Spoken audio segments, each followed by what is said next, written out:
काव्या को रक्षाबंधन में काट लिया सांप और राजवीर हॉस्पिटल में बचाएगा काव्या की जान और देगा राजवीर काव्या को अपना ब्लड यानी कि खून। जी हाँ दोस्तों, कुंडली भाग्य के आने वाले धमाकेदार एपिसोड में जब काव्या शौर्य के साथ रक्षाबंधन की शॉपिंग करके घर आएगी और सुबह पलकी सनाया के साथ राजवीर लूथा हाउस में काव्या से राखी बंधवाने के लिए आएगा, जहाँ पर राजवीर को काव्या कहीं नहीं मिलेगी। तभी राजवीर काव्या को ढूंढते हुए लूथा हाउस के हर एक कमरे में जाएगा, जहाँ पर राजवीर काव्या के कमरे से गुजरेगा। तभी काव्या सबसे पहले राजवीर को राखी बांधने के लिए शॉपिंग की हुई राखी को एक बाहर निकालेगी और रक्षाबंधन की पूजा की थाल में रख देगी। और तभी राजवीर काव्या की रक्षाबंधन की थाल में सिर्फ एक ही राखी देखेगा और एक राखी को देखकर राजवीर को काफी बड़ा शौक लगेगा और कुछ भी बोले बिना राजवीर उदास होकर अपना मुंह घुमाकर नीचे लूथा हाउस में चला जाएगा, जहाँ पर करण और ऋषभ की बहन यानी कि राजवीर की बुआ कृतिका आएगी और राजवीर कृतिका को देखेगा। तभी राजवीर के होश उड़ जाएंगे और राजवीर अपनी बुआ को देखकर खुश हो जाएगा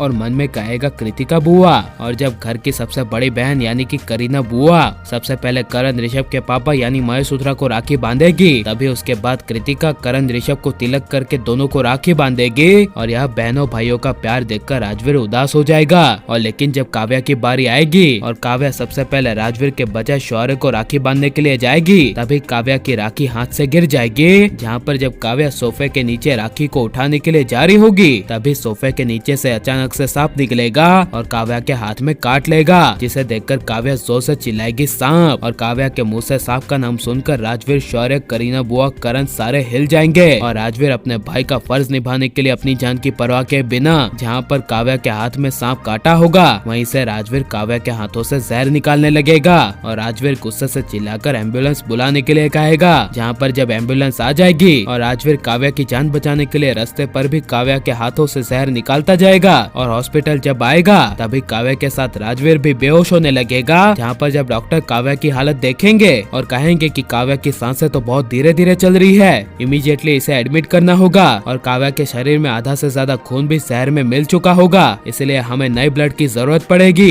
तब यह सुनकर राजवीर बेहोशी हालत में डॉक्टर को कहेगा डॉक्टर मेरा ब्लड ले लीजिए। यह सुनकर डॉक्टर राजवीर का ब्लड लेने से इनकार कर देंगे और डॉक्टर राजवीर को कहेंगे कि हम आपका ब्लड नहीं लेंगे क्योंकि आपने काव्या का जहर निकाला है ना, तो उस सांप का जहर आपकी बॉडी में भी फैल चुका है और आपको भी ब्लड की जरूरत होगी, इसीलिए आपको भी काव्या के साथ एडमिट किया जाएगा। ये सुनकर राजवीर को काफी बड़ा शौक लगेगा, जहाँ पर ज्यादा समय हो जाने की वजह से राजवीर के शरीर में धीरे धीरे पूरी बॉडी में जहर फैल जाएगा। तभी राजवीर भी काव्या की तरफ पूरी तरह से बेहोश हो जाएगा और डॉक्टर हॉस्पिटल में काव्या राजवीर दोनों को एक साथ एडमिट कर देंगे और काव्या राजवीर दोनों भाई बहन का इलाज चलेगा। जहाँ पर राजवीर की बॉडी में कम जहर होने की वजह से जब राजवीर को जल्दी होश आ जाएगा, तभी राजवीर अपनी बाजू में लेटी हुई बहन को देखेगा और मन में राजवीर काव्या को लेकर कहेगा कि अब मुझे बता देना चाहिए कि काव्या मैं ही तुम्हारा दूसरा असली भाई हूँ, शौर्य का बड़ा भाई हूँ, मिस्टर करण लूथरा और तुम्हारी माँ प्रीता का असली बेटा। और आप ये सब देखने के लिए कितने ज्यादा एक्साइटेड हैं? और काव्या शौर्य दोनों को राजवीर उनका भाई है यह असली सच्चाई पता चल जानी चाहिए क्या नहीं? और आप किसे सबसे पहले एक होते हुए देखना चाहते हैं, करण प्रीता को या फिर राजवीर पलकी को? ये सब हमें कमेंट में जरूर बताएं और आप प्लीज इस वीडियो को लाइक शेयर हमारे चैनल को सब्सक्राइब करें। मिलता है नेक्स्ट वीडियो में, टेक केयर।